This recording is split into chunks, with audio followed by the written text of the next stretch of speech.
कौमी परिवार का दीवाना था, देश हितकारी जमाने ने न जाना था। कौमी परिवाना धर्म का दीवाना था, देश हितकारी जमाने ने न जाना था। दुखियों के दर्द का मारा ऋषि प्यारा, ऋषि प्यारा था, सबकी आंख का तारा ऋषि प्यारा, ऋषि प्यारा। यहाँ तो था अंधेरा अविद्या का डेरा, पाप रूपी बादल बिछाया था घनेरा।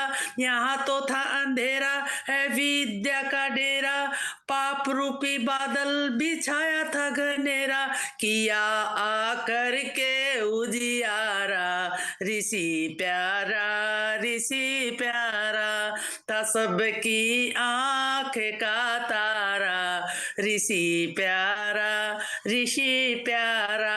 थी छूत की बीमारी वो आया ब्रह्मचारी, भगाया भय भूत को था बन वृतधारी।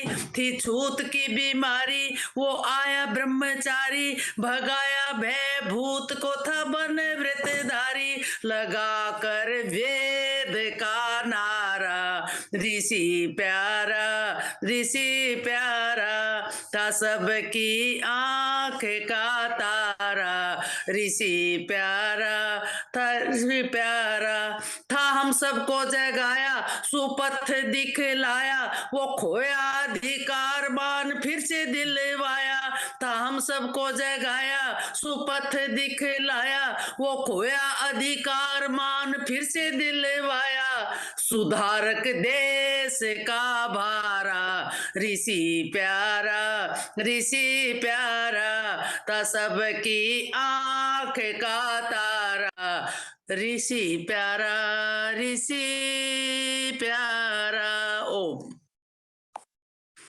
सभी को। चलिए आइए माता सुमन शर्मा जी।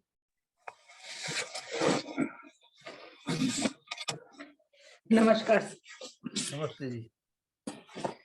दिया है दयानंद ने उपहार वेद का, सत्या प्रकाश में सार है वेद का। दिया है दयानंद ने उपहार वेद का, सत्या प्रकाश में सार है वेद का। ओम का नाम प्रभु टटोल कर कहा, सत्य की तराजू पर तोल कर कहा। परमात्मा बताया, परमात्मा बताया, निराकार वेद का। दिया है दयानंद ने उपहार वेद का। अग्नि वायु आती है सभी के लिए, ईश्वर भी अनादि है सभी के लिए। फैलाया सभी में, फैलाया सभी में, प्रचार वेद का। सत्या प्रकाश में है सार वेद का। शक्तिमान का आखिर नहीं है, किसी संप्रदाय की जागीर नहीं है। दे गया सभी को, दे गया सभी को, अधिकार वेद का। दिया है दयानंद ने उपहार वेद का। नमस्ते अभिवादन को चलाया ऋषि ने, दलित महिलाओं को उठाया ऋषि ने। देख सुमन शर्मा चमत्कार वेद का। दिया है दयानंद ने उपहार वेद का, सत्यार्थ प्रकाश में सार है वेद का। नमस्कार। ओम। आइए सम्मानित श्री वेद प्रकाश शर्मा जी, हमारे डॉक्टर पंडित नागेश्वर शर्मा जी को आप आमंत्रित करें। उसके पूर्व आपको हम 3 मिनट का समय देते हैं जी। विषय क्या है आज? विषय आध्यात्मिक प्रवचन का है जी। आइए। ओम सन्नो मित्र सं वरुण सन्नो वत्वरिमा सन्न इंद्रो बृहस्पति सन्नो विश्व। बड़ा सौभाग्य का विषय है कि हमारे लखनलाल आर्य जी 2 साल से ज्यादा हम लोगों को सत्संग करा रहे हैं और बहुत ही पुण्य लाभ प्राप्त कर रहे हैं। और उनके साथ ही वानप्रस्थी पुरुषोत्तम मुनि जी और कई भद्र पुरुष में लगातार जुड़े हैं, जैसे माता चंद्रकांता, अनिल अरोरा जी, व्यासनंदन शास्त्री। ये तो हमारे महापंडित है, हर चीज में अपना सप्लीमेंट भाषण देते रहते हैं। तो बड़ा सौभाग्य का विषय है कि आज हमारे बीच में नागेश चंद्र शर्मा, जिनके पिताजी भी एक गुरुकुल में आचार्य रह चुके हैं और उनकी पत्नी भी बहुत ही विद्वत्मा टाइप की महिला हैं, तो वो हमारे बीच में बड़े अच्छे अच्छे प्रवचन देते रहते हैं और बहुत ही प्रकांड विद्वान है आर्य जगत के। तो हमें उनका सानिध्य मिलेगा, इसके लिए हम बहुत ही उनके आभारी है कि वो बीच बीच में सानिध्य देते रहते हैं। तो आदरणीय नागेश चंद्र शर्मा जी का बहुत ही अभिनंदन, स्वागत।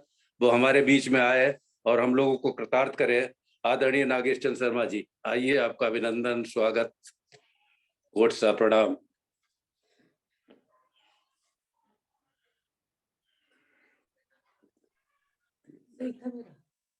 बहुत बहुत धन्यवाद आदरणीय शर्मा जी।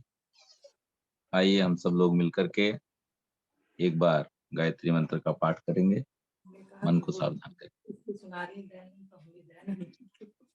ओम भूर्भुवः स्वः तत्सवितुर्वरेण्यं भर्गो देवस्य धीमहि धियो यो नः प्रचोदयात्। वंदनीय मातृशक्ति, आदरणीय मुनि जी, शर्मा जी, इस कार्यक्रम के संयोजक श्री लखनलाल जी एवं उपस्थित समस्त सुधी श्रोताओं, आज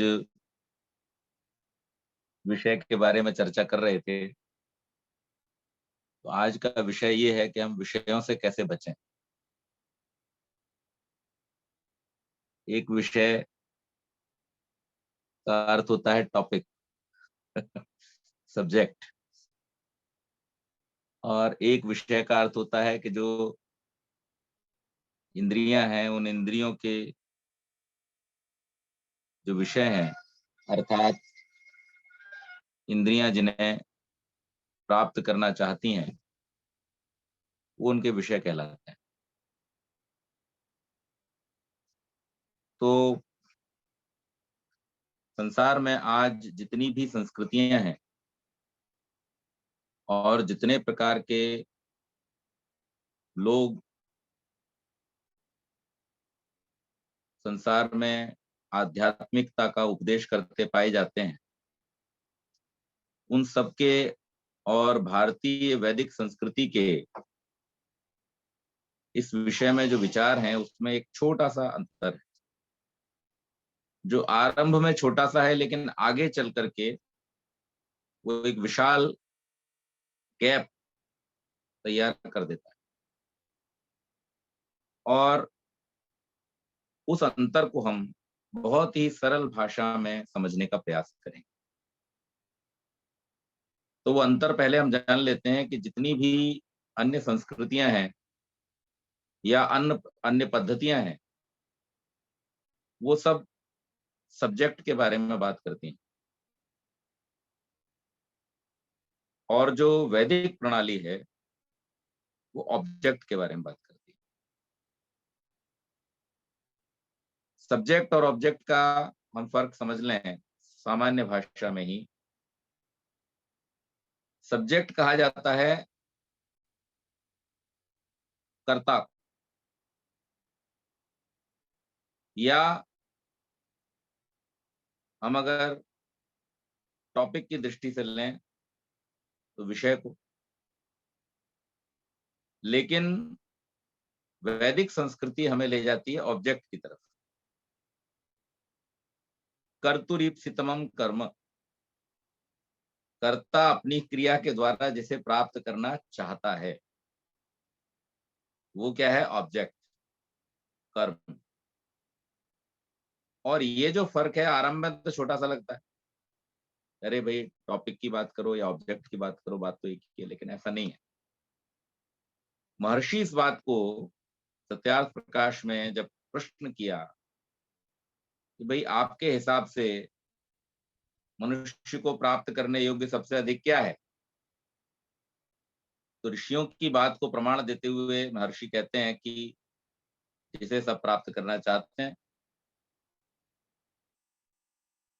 किसे प्राप्त करना चाहते हैं? वो लोग मुक्ति को प्राप्त करना चाहते हैं। मुक्ति क्या है? छूट जाना। किससे छूट जाना? जिससे सब छूटना चाहते हैं। अब देखिए ऋषि की शैली कितनी अद्भुत है कि वो हमारे मन से ही प्रश्न का उत्तर निकाल रहे हैं। हम पाना क्या चाहते हैं और हम छोड़ना क्या चाहते हैं, इस बात को वो हमसे ही उत्तर मांग रहे हैं। और वो बड़े सरल शब्दों में इस बात को कहते हैं कि सब प्राणी, इस संसार में जितने भी प्राणी हैं वो सब दुख से छूटना चाहते हैं और दुख से छूट करके सुख प्राप्त करना चाहते हैं। ऋषि ने भी, महर्षि कपिल ने भी इस बात को ही सांख्य का उद्देश्य बनाया और उन्होंने कहा कि त्रिविध दुखों से अत्यंत निवृत्ति हो जाना ही परम पुरुषार्थ है, सबसे बड़ा पुरुषार्थ है। मनुष्य के जीवन का सबसे बड़ा लक्ष्य ही यही है कि वो तीनों प्रकार के दुखों से छूटे। तो हमारे जीवन का जो ऑब्जेक्ट है वो क्या है? मुक्त होना।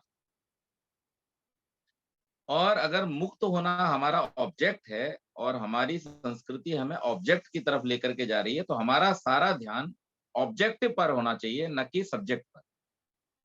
अब आज दिक्कत क्या हो गई है, कुछ ऐसे लोग इस संसार में हैं कि जो हमारे सब्जेक्ट को इतना उलझा देते हैं कि सब्जेक्ट ही आदमी पूरी तरह नहीं समझ पाता, ऑब्जेक्ट तो बहुत दूर है। हम अगर मसलन आध्यात्म की ओर बढ़ना चाहते हैं तो आध्यात्म की ओर बढ़ने के लिए महर्षि पतंजलि ने हमको एक साधन दिया है, योग का, अष्टांग योग का एक साधन दिया। लेकिन आज जिस रूप में योग प्रचारित हो रहा है और जो लोग महिमा मंडित कहिए जा रहे हैं योग गुरु और बड़े बड़े टाइटल्स के साथ में, उन्होंने संसार को वास्तव में अगर देखें तो योग से इतना दूर कर दिया है कि अब जान करके भी, बूझ करके भी वो समझ नहीं पाएंगे कि योग होता क्या है। तो कम से कम जब तक नहीं पता था, ये जिज्ञासा तो थी कि हम योग को जाने। अब तो हर न जानने वाला आदमी ये समझ बैठा है कि मैं जानता हूं कि योग क्या है, और योग से दूर होता जा रहा है। जबकि जितना कुलाउडूपना वहां होता है, कलामंडी खाई जाती है, उसका कहीं पतंजलि योग से कोई लेना देना नहीं है, उसका अध्यात्म से कोई लेना देना नहीं। तो कहने का अभिप्राय ये है कि ऑब्जेक्टिव को छोड़ के जब सब्जेक्ट की तरफ, अब हो क्या गया है कि सारा का सारा ध्यान केंद्रित किस पर हो गया है कि शरीर को, और शरीर को किस प्रकार से बचाया जाए, शरीर को किस प्रकार से जोड़ा जाए। क्योंकि देखिए अगर आप आत्मा की बात करेंगे तो आपका व्यापार नहीं चलता, क्योंकि आत्मा अजर अमर अविनाशी है। नैनम छिन्दन्ति शस्त्राणि नैनम दहति पावक, न वो बीमार पड़ता है, न वो जलता है, न सूखता है, न कटता है। तो व्यापार सारा चलता है शरीर से। शरीर को स्वस्थ रखने के लिए औषधि की आवश्यकता होती है, शरीर को स्वस्थ रखने के लिए उल्टा सीधा भाग दौड़ ये सब करने की जरूरत होती है, तो उसमें धंधा चलता रहता है। तो आपको उससे आगे जाने ही नहीं देंगे।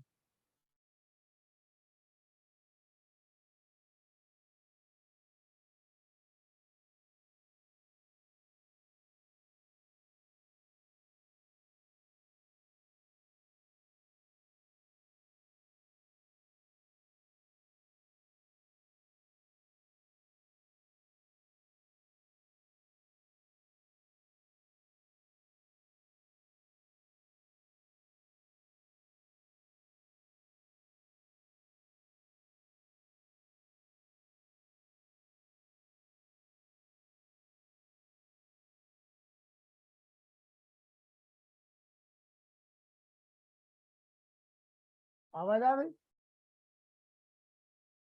अच्छा अच्छा, शरीर इन द्वंद्वों में समान रहना और अपने ऑब्जेक्ट की तरफ, अपने जीवन लक्ष्य की तरफ आगे बढ़ते रहना, इसका नाम योग। ये आपको योग की ओर लेकर के जाता है। तो सामान्य रहने में हम इस ओर बढ़ पाएंगे। अगर हम अपने आप को क्लिष्ट करेंगे कि हमारा मान हो रहा है तो हम फूल के कुप्पा हो गए, और अगर जो कहीं किसी से हमारा अपमान हो गया तो हम उसके प्रति एकदम दुश्मनी का भाव अपने मन में बना के बैठे हैं। तो ऐसा जिनका भाव रहता है उनका जीवन बड़ा कठिन होता चला है। कैसे कठिन हो जाता है? वैसे ही जैसे अगर आप हाईवे पर चल रहे थे सीधे रास्ते पर, और आप किसी व्यक्ति का पीछा करते हुए या किसी को रेस में हराने के लिए या किसी के साथ बदला लेने के लिए आप अपने रास्ते को छोड़ करके दूसरे रास्ते पर चल पड़े, तो फिर जैसे आपकी यात्रा कठिन होती जाएगी और आप घूमते घूमते घूमते घूमते पहुंचेंगे कि नहीं पहुंचेंगे ये भी बड़ी मुश्किल बात हो जाएगी। इसी प्रकार से आप जब अपने सरल रास्ते से, सीधे रास्ते से हट करके इधर उधर भागने लगते हैं, बदला लेना, द्वेष करना, किसी को कष्ट पहुंचाना, किसी के साथ वैर भाव रखना, तो ये सारी चीजें आपको आपकी यात्रा से दूर कर देती हैं। आपका हाईवे जो है वो छूट जाता है और आप छोटी छोटी पगडंडियों पे चल पड़ते हैं, जहां यात्रा करना भी मुश्किल है और उसके साथ साथ आपकी दूरी भी निरंतर बढ़ती जाती है। तो इसलिए तप, द्वंद्व सहनम तप। और इसके साथ साथ हम ईश्वर के विषय में, अपने विषय में अपनी जानकारी बढ़ाएं, स्वाध्याय करें। तो स्वाध्याय में 3 चीजें आ जाती हैं। एक कि हम पुस्तकों के द्वारा, विद्वानों के द्वारा अपने ज्ञान की वृद्धि करें। फिर उस ज्ञान की वृद्धि करके करें क्या? वहीं छोड़ दें? नहीं, उस ज्ञान की वृद्धि करने का जो ऑब्जेक्टिव है वो वही है, ऑब्जेक्ट चेंज नहीं होगा। तो ऑब्जेक्ट क्या था? अपने आप को जानना, ईश्वर को जानना। तो अपने आप को जानने के लिए उस ऑब्जेक्ट का प्रयोग करें, उस ज्ञान का प्रयोग करें, उस सब्जेक्ट का प्रयोग करें, और उन विद्वानों से, उन ऋषियों से, जो पुस्तकें हैं उनसे हमने जो ज्ञान प्राप्त किया है, वेदों से जो हमने ज्ञान प्राप्त किया है, उसको अपने अंदर घटा करके देखें कि भाई ये जो हमें जानकारी मिली है इससे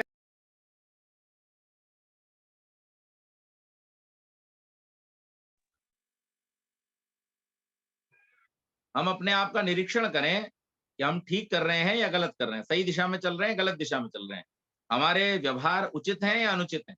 इनका हमें अध्ययन करना होता है, इसकी हमें स्टडी करनी होती है। इसको बोलते हैं सेल्फ इंट्रोस्पेक्शन, आत्मनिरीक्षण। और जो व्यक्ति प्राप्त किए हुए ज्ञान से अपने आप को निरीक्षित परीक्षित करता हुआ, सुधार करता हुआ चलता है, वो व्यक्ति ईश्वर की ओर आगे बढ़ता है। तो स्वाध्याय से हमें यह पता चलता है कि भाई हमारा रास्ता ठीक है या नहीं। स्वामी शिवानंद जी कहते हैं कि स्वाध्याय से हमारे समस्त संशय रूपी पिशाच भाग जाते हैं। यानी स्वाध्याय एक ऐसा हथियार है हमारे हाथ में कि अगर हम स्वाध्याय करते रहें, अगर हम अपने ज्ञान की वृद्धि और वृद्धि के साथ साथ अपने ज्ञान का उपयोग अपने ही निरीक्षण में करते रहें, अपने अपने उन्नति के लिए करते रहें। जैसे हम प्रतिदिन संध्या में क्या बोलते हैं, हम बहुत सुंदर मंत्र बोलते हैं संध्या में, उनका अर्थ अगर हम जाने तो आनंद ही आनंद। हम क्या बोलते हैं? उद्वयम तमसस परिस्व पश्यंत उत्तरम देवम देवत्रा सूर्य मगन्म ज्योतिरुत्तमम। हे परमेश्वर, उत से उत्तर, उत्तर से उत्तम, ये हमारी गति हो जाए। किसकी कृपा से? आपकी कृपा से।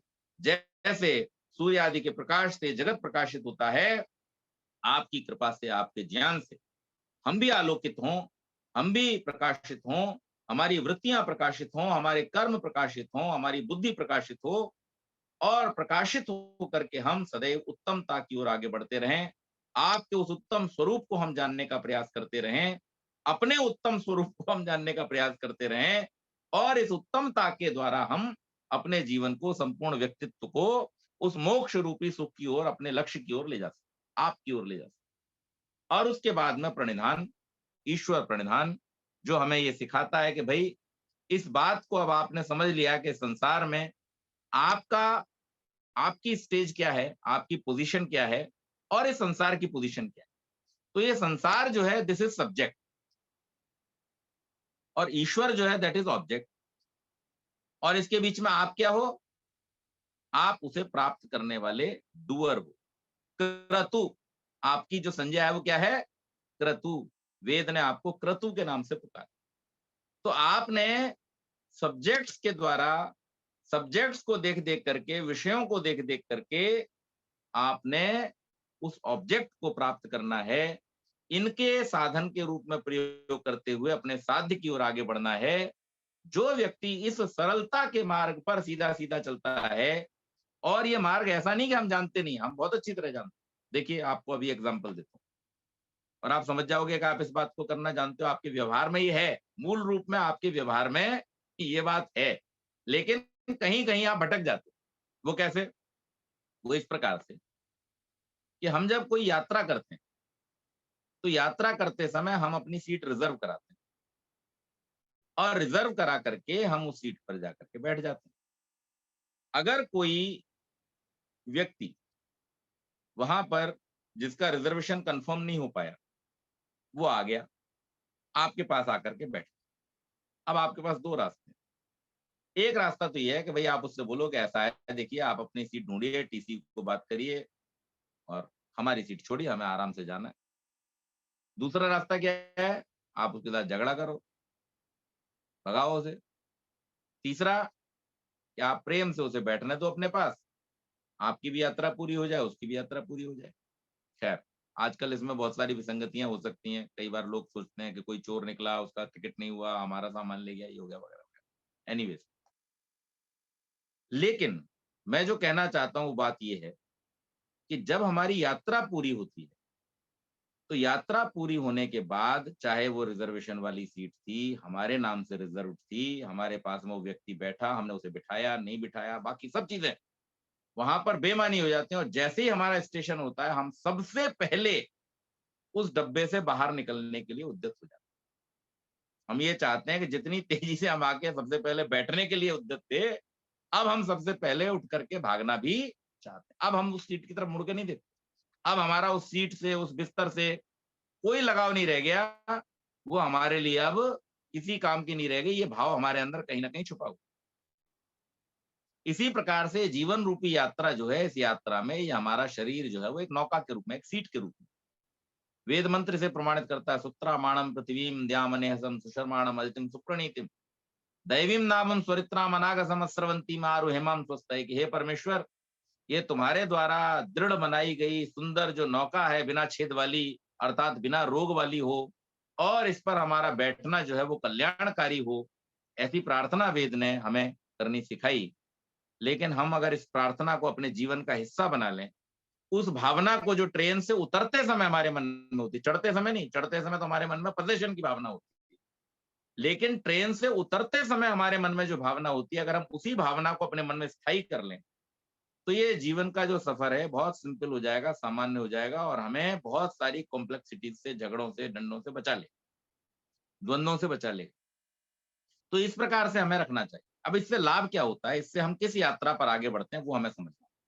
देखिए, हमारा जो संपूर्ण व्यक्तित्व है, वो संपूर्ण व्यक्तित्व 5 हिस्सों में विभाजित, और उन 5 हिस्सों के माध्यम से ही, उन 5 स्तरों के पास ही हम जाकर के परमेश्वर का आनंद अनुभव कर सकते हैं, अन्यथा नहीं कर सकते। सबसे पहला जो स्तर है वो हमारा ये शरीर है, जिसको हम अन्नमय कोश कहते हैं। ये अन्नमय कोश क्या है? तैत्तिरीय उपनिषद की कथा आपने अनेकों बार सुनी होगी। भृगु अपने पिता से जो कुछ भी वार्तालाप करते हैं, और उनके बीच में जो कुछ भी एक्सचेंज ऑफ थॉट्स होता है, और आपने बहुत बार सुन रखा है। अब उसकी सूक्ष्मता में हम उतरते, ये जो शरीर है, इस शरीर को निर्मित कैसे किया गया। अब वहां जो उन्होंने बात कही है कि अन्न के द्वारा उन्होंने प्रथम ब्रह्म का संज्ञान प्राप्त किया, कि ब्रह्म की प्रथम स्थिति उनको अन्न में दिखी। क्यों दिखी? क्योंकि उन्होंने जब चिंतन किया, मनन किया, और अपने पिता की बात को सुन करके कि अन्न ब्रह्म है, इस बात पर जब वो विचारशील हुए, तो उनको ये पता चला कि वास्तव में अगर हम देखें तो ये सारा का सारा जो संसार बन करके तैयार हुआ है, ये अन्न के ही द्वारा बन करके तैयार हुआ है। और अन्न अगर न हो तो जीवन की स्थिति नहीं हो सकती। अन्नम वही प्राण, अन्न ही प्राण है, अन्न के द्वारा ही आपको जीवन की स्थिति होती है। अब यहाँ पे प्राण शब्द का अर्थ अलग है। की स्थिति जब उनको पता चली तो उन्होंने उस पर विचार किया, चिंतन किया, और देखा कि ये जो जितना भी हमारा स्थूल शरीर है, ये सब अन्न से बनता है, अन्न के बिना इसकी सिद्धि नहीं हो सकती। तो इस बात को उन्होंने गहराई से समझ लिया, और फिर इस बात को समझने के बाद में उन्होंने इस बात को भी गहराई से समझने और समझाने का प्रयास किया कि जब अन्न ब्रह्म है तो अन्न सम्माननीय है। हर व्यक्ति को अपने जीवन में अन्न अर्थात जिन पदार्थों से हमारी रचना हुई है, उन पदार्थों का सम्मान करना चाहिए। अब सम्मान आप कैसे करेंगे? सम्मान करने का तरीका ये नहीं है कि आप सुबह सुबह उठ करके पानी में जाके फूल चढ़ाए आए, पेड़ पे जाकर के नमस्कार कर आए, इससे नहीं होगा।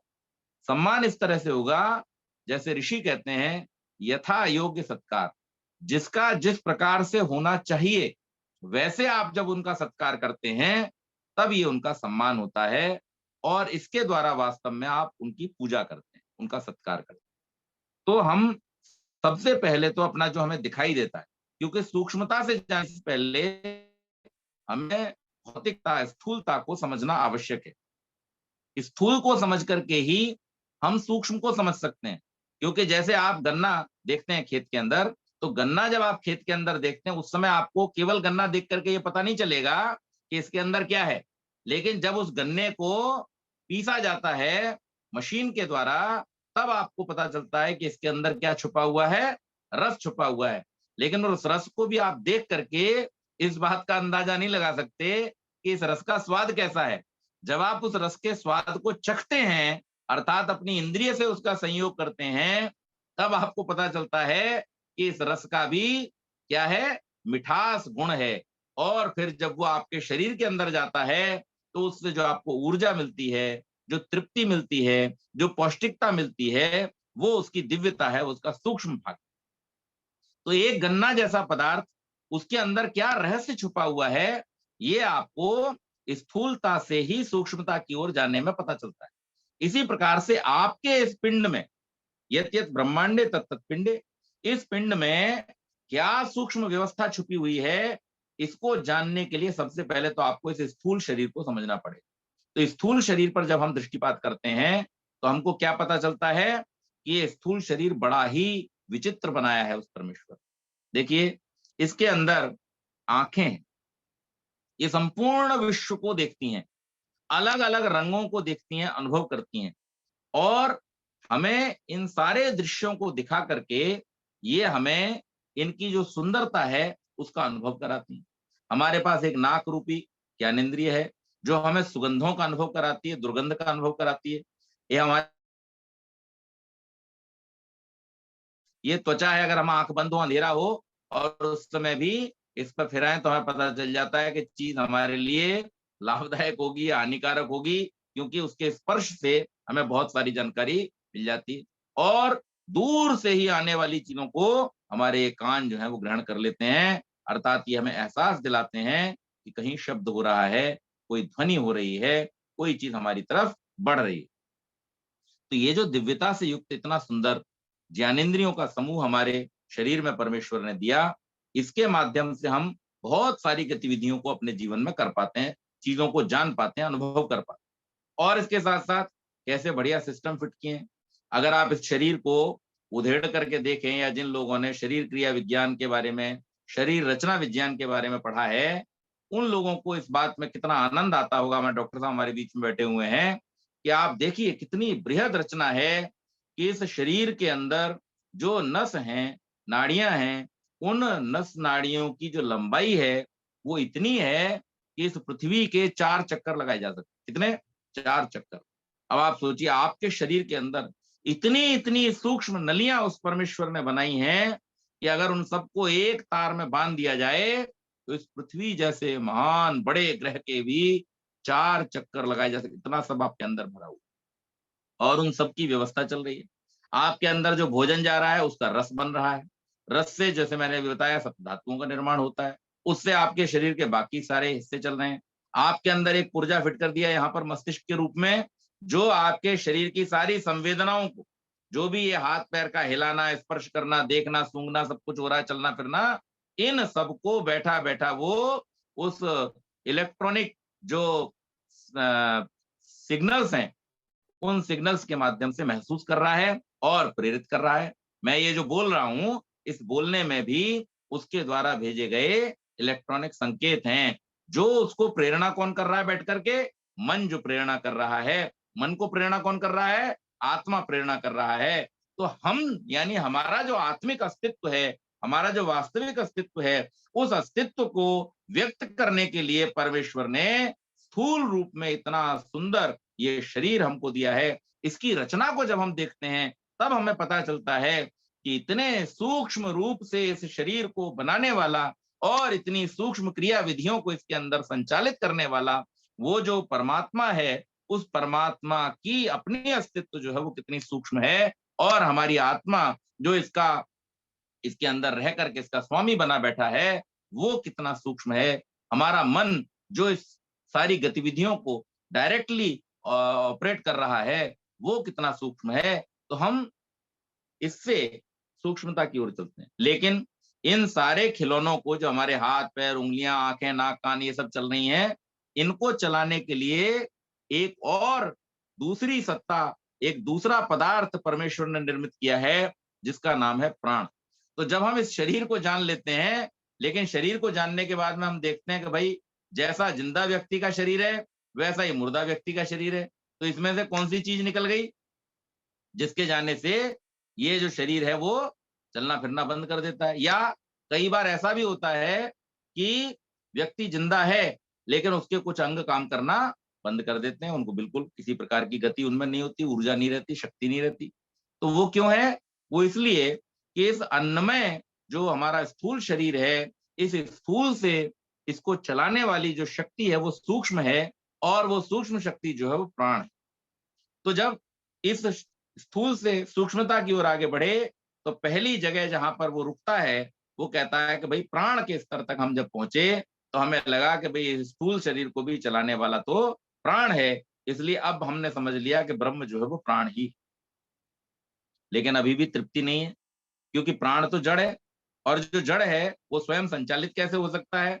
तो जब जड़ स्वयं संचालित नहीं हो सकता और हाथ जो है वो केवल प्राण के कारण नहीं उठ रहा है, उस हाथ के उठने में प्राण को भी कोई आदेश दे रहा है, तो उस आदेश का देने वाला जो है, इसका मतलब वो प्राण से भी ज्यादा सूक्ष्म और प्राण से भी अधिक शक्तिशाली है। तो जब तीसरी स्टेज पर वो विचार करता है कि नहीं, प्राण भी नहीं कर सकता है, इससे ज्यादा गहरी, ज्यादा बड़ी और ज्यादा सूक्ष्म कोई चीज है जो इसको संचालित कर रही है, तो तब उसे पता चला कि भाई मन जो है वो मन इसका भी मास्टर है और उसके द्वारा ये सारा का सारा खेल चल रहा है। लेकिन जब पिता ने फिर से कहा नहीं भाई अभी और गहराई में उतरो, और गहरे में जाओ, और डुबकियां लगाओ, हो सकता है कुछ और निकल करके आ जाए, तो फिर वो और गहराई में जाता है और पता चलता है कि भाई मन भी जो है वो किसी के संकेतों को मानता है। कोई तो है जो उसको ये आदेश देता है कि तुम्हें ये करना चाहिए और ये नहीं करना चाहिए, और फिर उसे विज्ञान की उपलब्धि होती है कि मन जिन कार्यों को करने के लिए प्रवृत्त होता है, या मन जिन कार्यों को करने से अपने आप को प्रवृत्ति के विरुद्ध रोक लेता है, वो जो शक्ति है वो मन से भी ज्यादा शक्तिशाली है, और फिर वो विज्ञान तक पहुंचता है। विज्ञान से भी आगे चल करके जब यात्रा को आगे बढ़ाता है तो उसे पता चलता है कि इस विज्ञान की यात्रा भी जो है वो किसी लक्ष्य की ओर है। विज्ञान भी स्वयं में लक्ष्य नहीं है, वो किसी लक्ष्य की ओर प्रेरित कर रहा है, और इसीलिए वो कुछ कार्यों को करने की अनुमति देता है और कुछ कार्यों को करने से रोक देता है। यानी यहाँ पर भी 100% सेटिस्फेक्शन नहीं है। इस 100% सेटिस्फेक्शन के न होने से याचक जो है या जो साधक है वो और गहराई में उतरता है, और जब और गहराई में उतर करके जाता है तब उसे ये एहसास होता है कि जो आनंद है वही वास्तव में परम तृप्ति है, और वहां पर जाकर के फिर सारी यात्रा का समापन हो जाता है। उसके आगे फिर किसी यात्रा की आवश्यकता नहीं रहती। लेकिन इस यात्रा पर आगे बढ़ने के लिए ये बहुत आवश्यक है कि हम केवल मात्र इस अन्नमय कोश को ही साधते न रह जाएं। तो मैंने जहां से बात शुरू की थी कि आज बहुत बड़ा भ्रम समाज में इस बात को लेकर के है कि हमारी संपूर्ण यात्रा को जो है वो केवल मात्र हमारे शरीर पर ही केंद्रित करके छोड़ दिया गया है, जबकि हमारे योग का, हमारे आध्यात्म का जो लक्ष्य है वो तो हमारे जीवन लक्ष्य को प्राप्त कराना है, उस स्थिति को प्राप्त कराना है जहां पर हम स्वयं को स्वरूपे अवस्थानम, कहा जाना है हमको स्वरूप में, अर्थात हमारा जो सूक्ष्मतम रूप है उस सूक्ष्मतम रूप की सिद्धि हमको करनी है, कैवल्य की स्थिति को हमें प्राप्त करना है। और जब हम कैवल्य की स्थिति में, अर्थात इस संसार के सब विषयों से, सारे सब्जेक्ट से हम जब दूर हो जाते हैं तब हमारा ऑब्जेक्ट हमें बिल्कुल सामने सामने दिखाई देता है। तो शायर बड़े प्रेम से इस बात को कहता है कि न कोई पर्दा है उसके दर पर, न कोई पर्दा है उसके दर पर, न रूए रोशन नकाब में है, अरे तू आप अपनी खुदी से है दिल, हिजाब में था हिजाब में है। तो ये जितने हिजाब, जितने पर्दे हैं, ये सब हमने अपने ऊपर डाल रखे हैं। हमें चाहिए कि हम सिंपल बने, सामान्य बने, अपने मन को सरल रखें, और जितना जितना हम अपने मन को सरल रखेंगे वो परमात्मा हमारे सामने हमेशा उपस्थित है। हमारे हृदय की गुहा में वो सदा हमें मिलता है कि दिल में रहती है तस्वीरें यार, और लखनलाल जी जब जरा गर्दन झुकाई देख ली, उस परमेश्वर से मिलना कोई कठिन काम नहीं है। हम कितने सरल हैं इस बात पर निर्भर करता है। तो हम तो रोज आनंद लेते हैं, आपको भी हम यही प्रेरणा करते हैं कि आप भी उस परमेश्वर के सानिध्य का आनंद लें, प्रेम से अपने जीवन को जिएं, वैर भाव को त्याग दें, और सामान्य रूप से अपने पुरुषार्थ से, जो पुरुषार्थ आप अपने जीवन की सिद्धि और सुखों की प्राप्ति के लिए कर रहे हैं, उससे जो भी प्राप्त होता है उसमें बस मस्त रहिए, परमेश्वर का प्रसाद मानिए, और प्रसाद से अपने दुखों की हानि कीजिए और सुखों का लाभ कीजिए। यही मेरा आज का संदेश है। आप सबने ध्यानपूर्वक सुना, आपका बहुत बहुत धन्यवाद। बहुत बहुत आभार पंडित नागेश्वर शर्मा जी। और आप सभी को विदित था कि हमारे गुरुकुल खेड़ा के सुधांशु जी का कार्यक्रम था, लेकिन उनकी दाढ़ का ऑपरेशन हुआ था, उन्होंने अपनी असमर्थता व्यक्त की, तो अवलंब मैंने तुरंत ही सम्मानित श्री नागेश्वर शर्मा जी से बात किया और आपने अपना अमूल्य समय दिया। बहुत बहुत आभार। मुनि पुरुषोत्तम वानप्रस्थी जी आ जाए, दो शब्द। मुनि जी।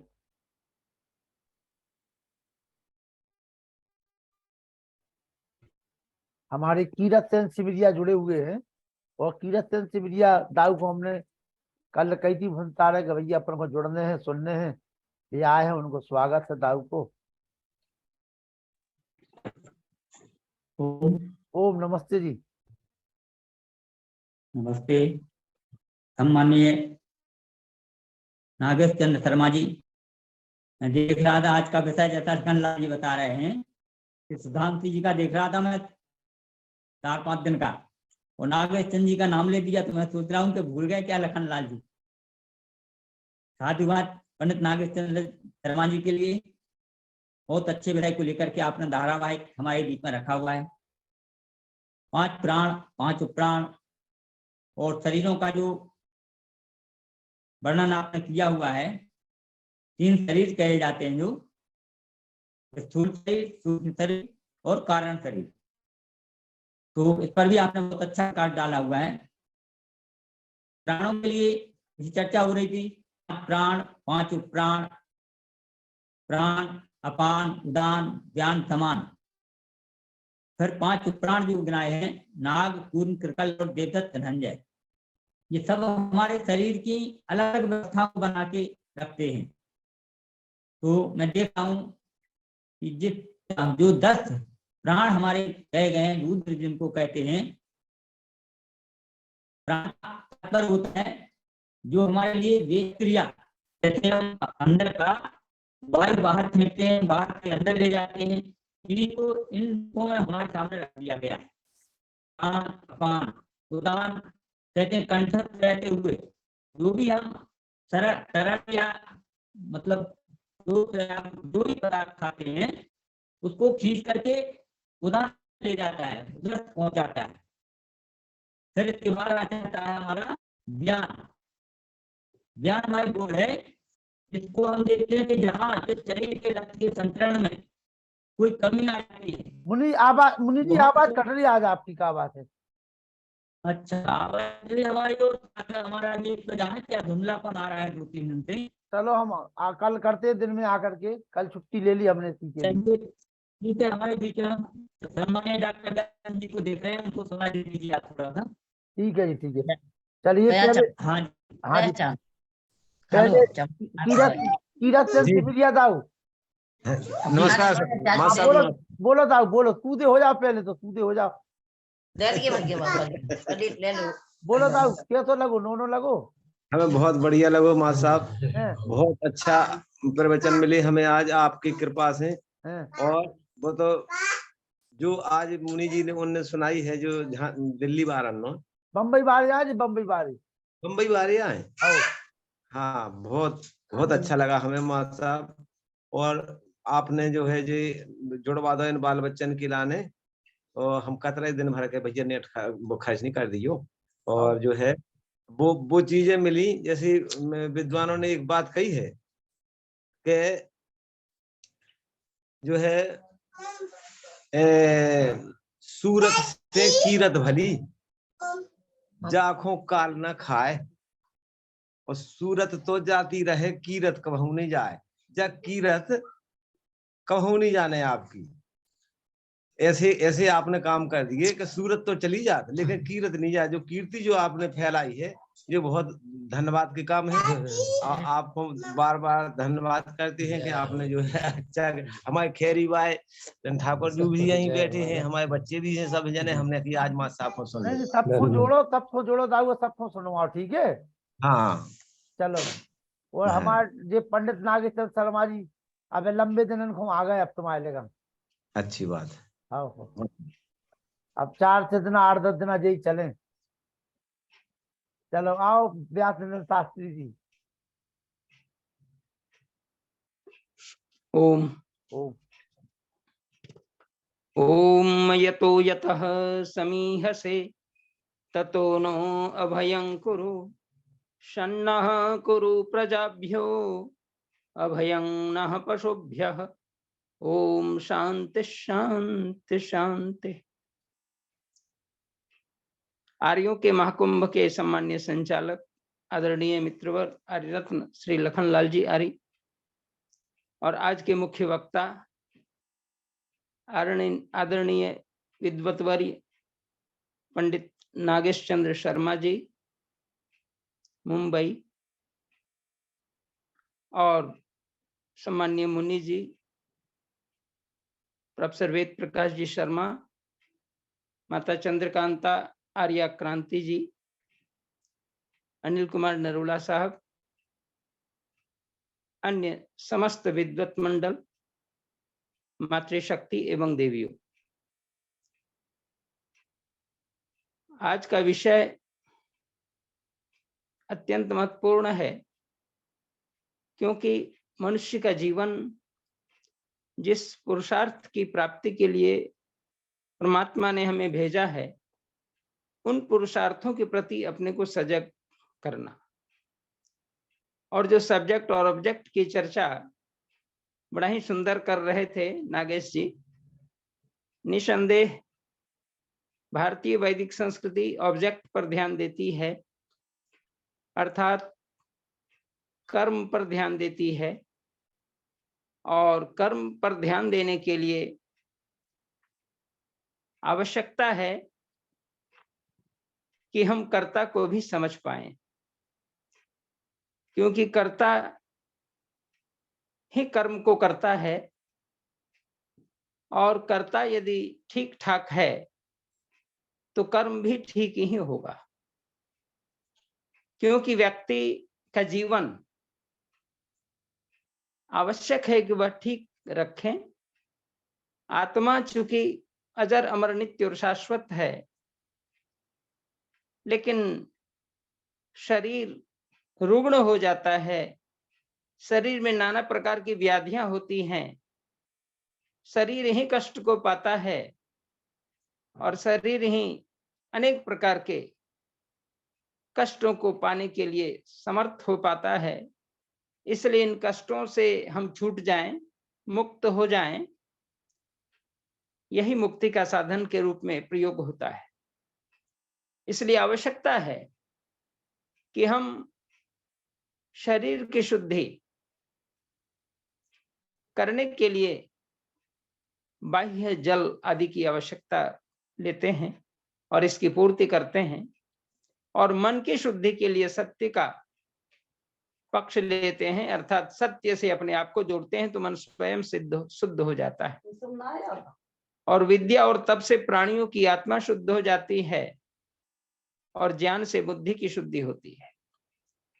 इन पुरुषार्थों की प्राप्ति के लिए हमें आवश्यक है कि हम धर्माचरण करें, और धर्माचरण का मुख्य उद्देश्य है हम सुकर्म से युक्त हों।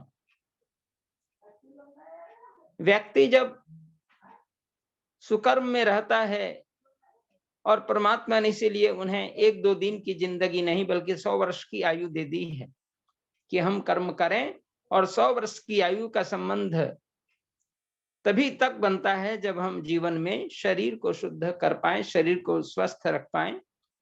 और शरीर यदि हमारा स्वस्थ है तो इस जीवन में हम लंबी आयु की प्राप्ति करेंगे। लेकिन यदि हमने आत्मा को शुद्ध कर लिया, अपनी आत्मा को मजबूत बना लिया, अपने जीवन के अंदर सुकर्म को कर लिया, तो हमारी आयु इतनी लंबी होगी, जिसको कहते हैं मुक्ति की आयु प्राप्त करना। उन्हें जन्म लेने की आवश्यकता फिर नहीं पड़ेगी, और जन्म लेने की जब आवश्यकता ही नहीं होगी तो मरने की आवश्यकता का भय कहाँ। इसलिए आवश्यकता है कि हम छूटें, किन से? दुखों से छूटें, आवागमन के चक्र से छूटें। यही मुक्ति है, और इस मुक्ति के जीवन से हमें अपने को युक्त करने की आवश्यकता है, और युक्त करने के लिए हमें योग की भी आवश्यकता है। आज योग का विषय भी इस प्रसंग में आया कि व्यक्ति को योग करना है, और योग करने के लिए उसे शरीर के साधन की भी आवश्यकता पड़ती है, क्योंकि शरीर से ही हम अपने को योग करने से जुड़ना चाहते हैं, अर्थात शरीर के माध्यम से ही हम योग को समर्थ कर सकते हैं। इसलिए ये किन प्रकार यह देखा जाता है कि हम अपने जीवन के अंदर इन समस्त बाह्य साधनों की आवश्यकता पर हम जब जोर देते हैं तो अंतः साध्य जो हमारा है वह स्वयं सिद्ध होने लगता है।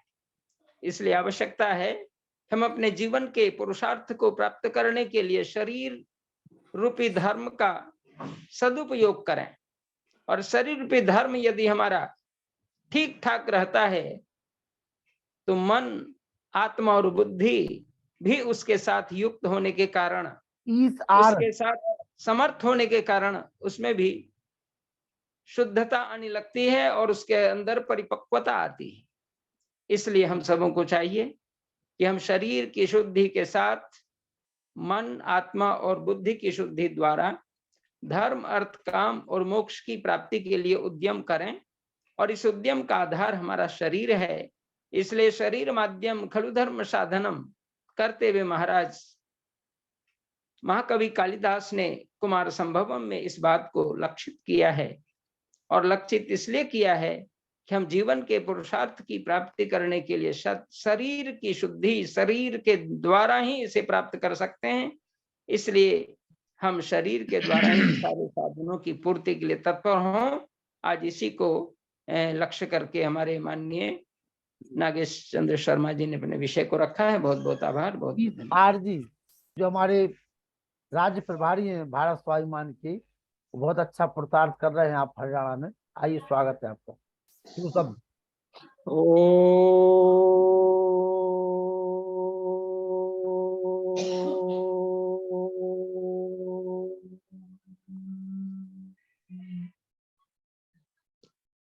आदर एवं सम्मान के योग हम सबको मोतियों को एक माला के अंदर पिरोने वाले, उस सूत्र का कार्य करने वाले हमारे भाई आदरणीय लखन लाल जी, इनके प्रयासों को जितना सराहा जाए उतना कम है। घर बैठे बैठे कभी बॉम्बे से, कभी हैदराबाद से, कभी दिल्ली से, कभी नोएडा से, इतने प्रखर वक्ताओं जिनको हम मेरे को शायद पूरी जिंदगी नहीं सुन सकते थे, तो ऐसे हीरो को चुन चुन कर ला रहे हैं। और हम घर बैठे अपनी मीठी मीठी हल्की हल्की नींद भी आ जाती है कई बार। अब आजकल सर्दी का मौसम है, रजाई के अंदर।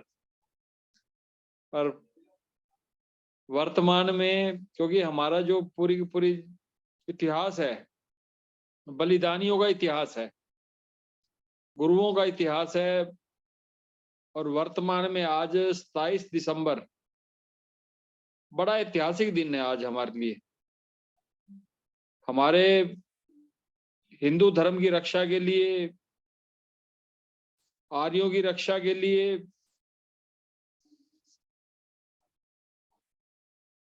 गुरु परंपरा से जुड़े हुए सिख पंथ के 10वें गुरु गुरु गोविंद सिंह जी का पूरा परिवार 21 दिसंबर से 27 दिसंबर तक उनका बलिदान हो गया। और इस बलिदान को भुलाया गया इतिहासों के अंदर। परंतु मैं वर्तमान सरकार का बहुत बहुत धन्यवाद करता हूं कि उन्होंने, जो कि हमारे एक परंपरा थी भारत में कि 14 नवंबर बाल दिवस के रूप में मनाया जाएगा, उन्होंने गुरु गोविंद सिंह जी के जो दोनों शहजादे, दोनों पुत्र, साहबजादे फतेह सिंह जो छोटे थे और जोरावर सिंह, इन दोनों की मतलब बच्चों का बलिदान हुआ था 26 तारीख को। 26 तारीख वीर बलिदान बाल पर्व के रूप में मतलब मनाने की एक आधिकारिक रूप से घोषणा की है। मतलब तो हमें वास्तव में अपने घरों के अंदर इनके जो शहादत है, हम लोगों को विद्यालय में भी मनाने का आदेश आया है। हम लोगों ने प्राइमरी विद्यालय में भी मनाया है जी। हाँ जी, हाँ जी, बिल्कुल लखनलाल जी, मैं भी प्राइमरी अध्यापक हूँ हरियाणा सरकार का। वाह वाह वाह वाह, भाइयों आप हमारे। हाँ, तो आज ही के दिन मतलब आज आखिरी वो 27 तारीख, क्योंकि 21 तारीख को जो नवाब वजीर खान था उसने पूछा बताओ इस्लाम कबूलोगे या नहीं कबूलोगे। तब वो छोटे छोटे बाल को जो 6 साल की उम्र थी, उन्होंने मना कर दिया, भाई हम अपना धर्म नहीं बदल सकते। और उन्होंने उनका जो बुर्ज खलीफा मतलब इतनी शरद ऋतु के अंदर उनको वहां पर रखा, किसी तरह की कोई चारों ओर कोई दीवार नहीं, को कुछ नहीं, इसी ठंडी उसके अंदर मतलब। परंतु इन वीरों ने जोरावर सिंह, अपना फतेह सिंह और जोरावर सिंह, तो दोनों को मतलब इन्होंने शहीद कर दिया। एक बड़ा ही मार्मिक क्षण था मतलब ये हमारे इतिहास के अंदर। बिल्कुल। और फिर धीरे धीरे मतलब जो इतने परिवार के सदस्य थे, लास्ट में माता गुजरी, उनका बलिदान भी हुआ। तो ऐसे पूरा का पूरा आज हमारे लिए तो मतलब एक प्रेरणादायक है। मैं तो गूगल पे सर्च करके अपने घर के अंदर ये कथा आज सभी परिवार वालों को सुनानी चाहिए, और उनका लिटरेचर लेके, बल्कि सर्व 2-2 पेज का या सिंगल पेज का बंटवाना चाहिए भी कितना एक बलिदानी हमारा इतिहास है। और हमें आरिस्मान में तो हम गीत गाते हैं शोभा यात्रा के अंदर कि सिर जावे ता जावे मेरा वैदिक धर्म न जावे, सिर जावे ता जावे मेरा वैदिक धर्म न जावे, धर्म की खातिर बाल हकीकत, धर्म की खातिर बाल हकीकत, सिर अपना कटवावे मेरा वैदिक धर्म न जावे, सिर जावे ता जावे मेरा वैदिक धर्म न जावे। धर्म की खातिर स्वामी श्रद्धानंद का भी 25 तारीख को दाह संस्कार हुआ, 23 तारीख को उनका भी बलिदान हुआ। धर्म की खातिर स्वामी श्रद्धानंद, धर्म की खातिर स्वामी श्रद्धानंद, सीने गोली खावे मेरा वैदिक धर्म न जावे। सिर जावे ता जावे मेरा वैदिक धर्म न जावे। धर्म की खातिर साहब जादों ने धर्म की खातिर साहब जादों ने सिर अपने कटवावे, ईंटों में चिनवावे मेरा वैदिक धर्म न जावे। सिर जावे ता जावे मेरा वैदिक धर्म न जावे। धर्म की खातिर पंडित लेख राम, धर्म की खातिर पंडित लेख राम, छुरा पेट विच खावे मेरा वैदिक धर्म न जावे। सिर जावे ता जावे मेरा वैदिक धर्म न जावे।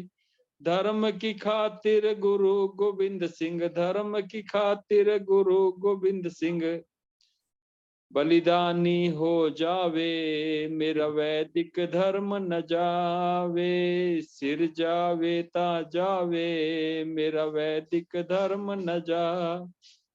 धर्म की खातिर तेग बहादुर, धर्म की खातिर तेग बहादुर, धर्म की खातिर हिंद दी चादर, गरम तवे चढ़ जावे मेरा वैदिक धर्म न जावे। सिर जावे ता जावे मेरा वैदिक धर्म न जा।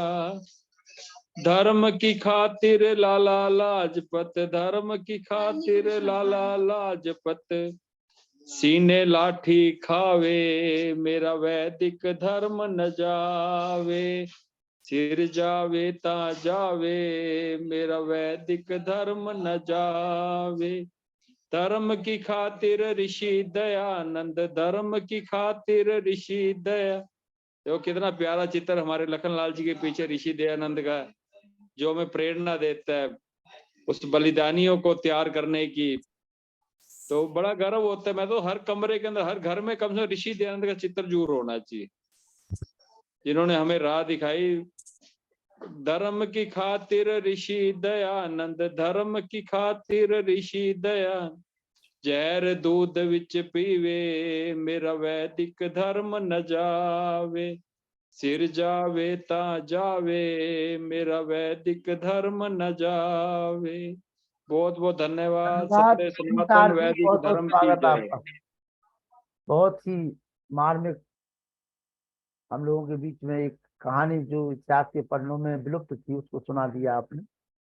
भाई भवानी शंकर लोधी जी शिक्षक, नरेश यादव जी मुंबई, नरेश यादव जी मुंबई भवानी शिक्षक, भवानी शंकर लोधी जी, मेरी आवाज सुन पा रहे हैं? चलिए दो शब्द वेद प्रकाश शर्मा जी, माता चंद्रकांता जी आइए। और दयानंद जी अपने बच्चों को तैयार रखिए आज शांति पाठ के लिए। बहुत हर्ष का विषय है कि आज हमारे बीच में नागेश चंद्र शर्मा ने विषयों से कैसे बचे, काम क्रोध लोभ मोह से कैसे बचे, योग दर्शन के माध्यम से बहुत ही अच्छा निरूपण किया। साथ में हमारे अंदर जो पंच कोश है उनका भी निरूपण उन्होंने बहुत ही अच्छा किया कि हमारे पांचों कोश जो हैं वो ब्रह्म ही हैं। इन कोशों का हमारा शुद्धिकरण होना चाहिए, तभी हम मोक्ष मार्ग की तरफ अग्रसर हो सकेंगे और हम अपने क्लेशों को, अविद्या अस्मिता राग द्वेष आवन बेसा, इनको दूर करेंगे कोशों को शुद्ध करके, तो हम निश्चय ही मोक्ष मार्ग के अनुगामी बनेंगे। बहुत ही सुंदर उनका प्रवचन रहा, इसके लिए उन्हें कोट सा प्रणाम। बहुत बहुत साधुवाद। चंद्रकांता जी, माता चंद्रकांता जी।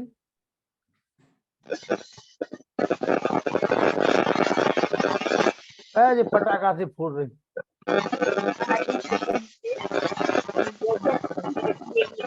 आवाज नहीं आ रही आपकी साहब।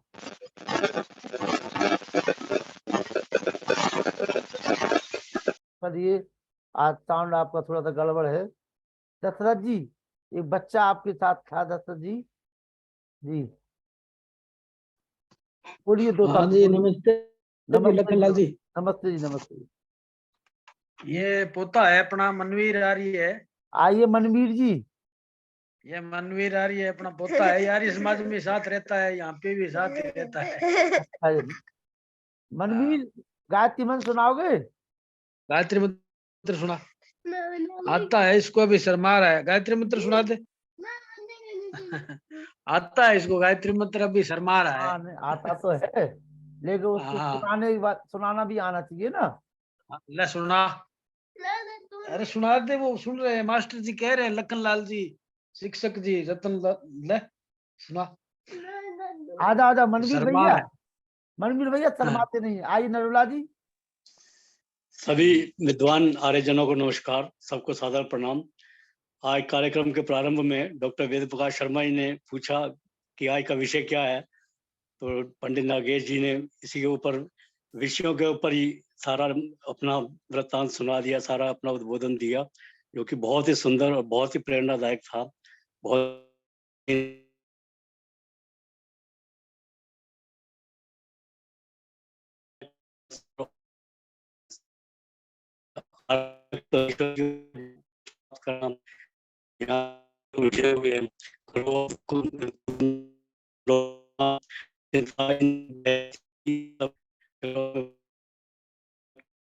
चंद्रशेखर शर्मा जी, राजेश्वर जी हैदराबाद, नरेश यादव जी मुंबई, भवानी शंकर जी, आराधना जी, जी बोलिए।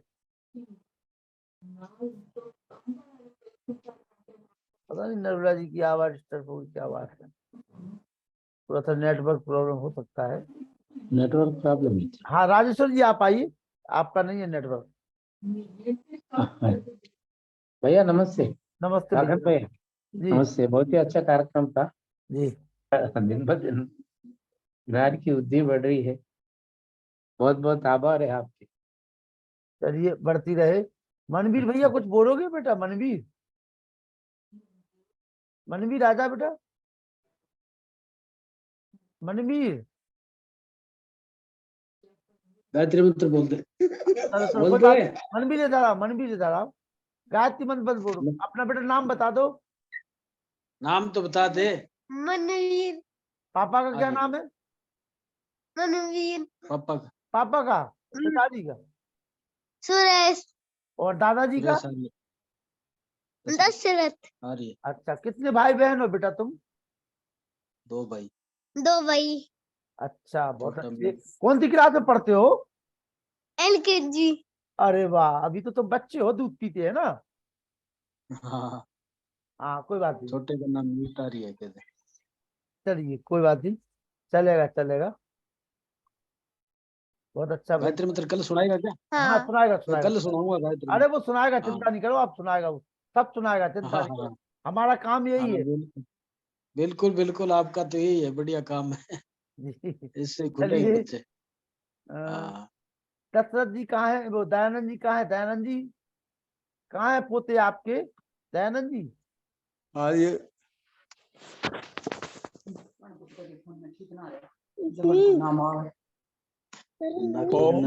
मीटिंग चल जी। तन कितो के तो सुनावे को नहीं है, तो घणो करे बकवास। आ जाने दो, डांटो नहीं बच्चों को, सीखेंगे धीरे धीरे। दयानंद जी खोल लीजिए, कोई बात नहीं। खुल नहीं रहा। हाँ खुल गया खुल गया खुल गया। वीडियो खोलो आप अपना। हाँ वीडियो खोलो बेटा। क्या नाम है आप लोगों का? प्रीशा प्रत्यक्ष। अच्छा आओ दोनों लोग आ जाओ। वीडियो नहीं खुल रहा आ रही थी। तो वीडियो को उसको आप खोलो जरा, खुल जाएगा। नहीं खुल रहा? नहीं खुल रहा। चलो कोई बात नहीं। हाँ बोलो, अब शांति पाठ शांति पाठ बोले। जो बोल रहा हूँ उनको वो बोल सकते हैं, स्वतंत्र हैं। सभी को सादर सभी को सादर नमस्ते। नमस्ते जी।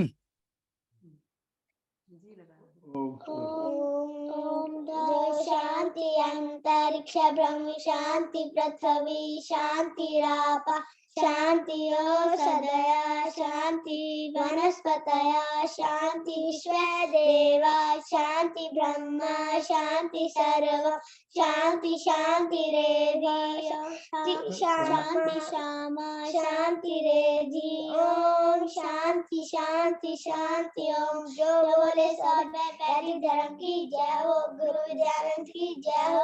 रेहान बस इसको बुलाओ। हाँ बोलो बेटा, बोलो बोलो, जब तक जयकारा लगाओ, आप लोग लगाओ। रियाज रियाज रियाज बाबा मोंटेसोरी महाराज की जय हो।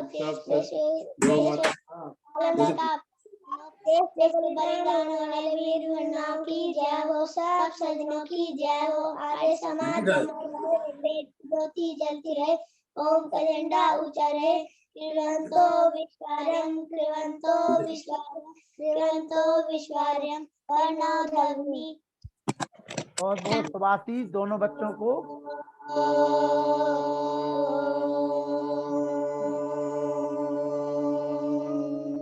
कल कार्यक्रम के शुभारंभ में बेटा मंत्र बोलना आप लोग, दयानंद जी को मंत्र बुलवाना कार्यक्रम के शुभारंभ में, ठीक है?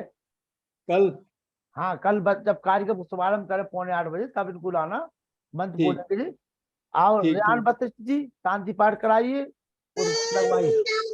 शांति अंतरिक्षगम शांति पृथ्वी शांति रापा शांति रौद्रदया शांति वनस्पतय शांति देव शांति ब्रह्म शांति सर्व शांति शांति रेव शांति श्यामा शांति रेधि ओम शांति शांति शांति। जो बोले सोवे सत्य सनातन वैदिक धर्म की जय। गुरु विद्यानंद की जय। दयानंद की जय। प्रथम श्री रामचंद्र की जय। श्री कृष्णचंद्र की जय। लेख राम की जय। स्वामी श्रद्धानंद की जय। स्वामी आत्मानंद की जय। भारत माता की जय। गौ माता की रक्षा हो पालन हो। समाज अमर रहे। देश की ज्योति जलती रहे। ओम का झंडा ऊंचा रहे। आर्यों के महाकुंभ की जय। परम धनी ओम अभिवादन सबको नमस्ते जी। ओम सर्वेभ्यो नमः।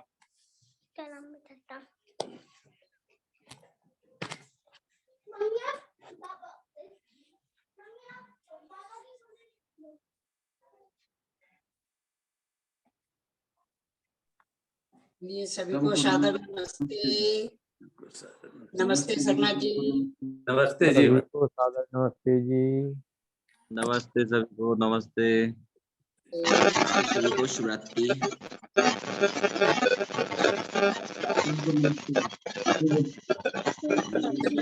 जी नमस्ते।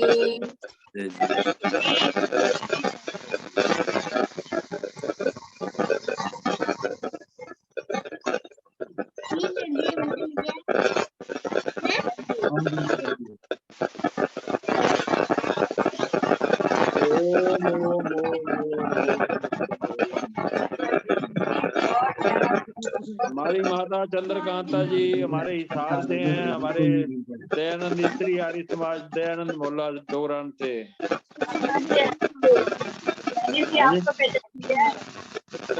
माता जी जी मैंने आपको पहचान लिया है कि आप जानते हैं? देख लो मैंने पहचान लिया। अभी हमारी माता जी वहाँ पे थे पहले।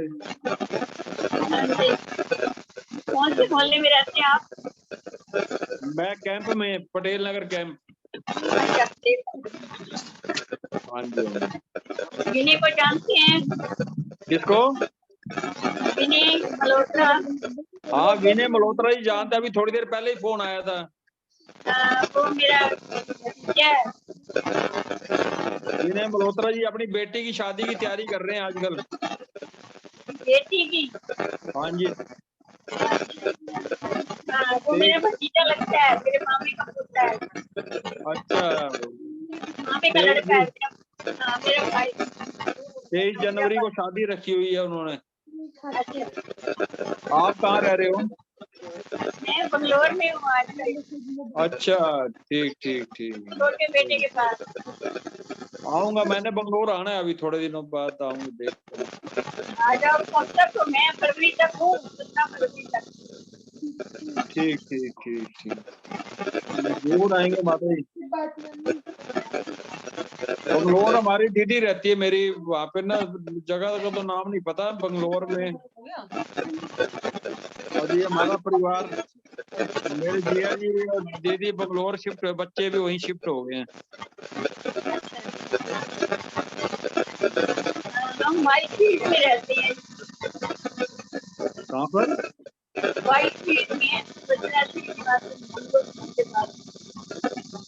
आवाज साफ नहीं आ रही आज। पता नहीं क्या बात है, आज आवाज नहीं आ रही। वाइट फील्ड, एक तारीख को मिलोगे? एक तारीख को गुरुकुल कुरुक्षेत्र आ रहे हैं। 1 तारीख को गुरुकुल कुरुक्षेत्र आ रहे हैं जी। माता चंद्रकांता जी का आज पता नहीं सांड क्यों एकदम भड़बड़ा रहा है बिल्कुल। चलिए, शुभ रात्रि, कल मुलाकात करते हैं।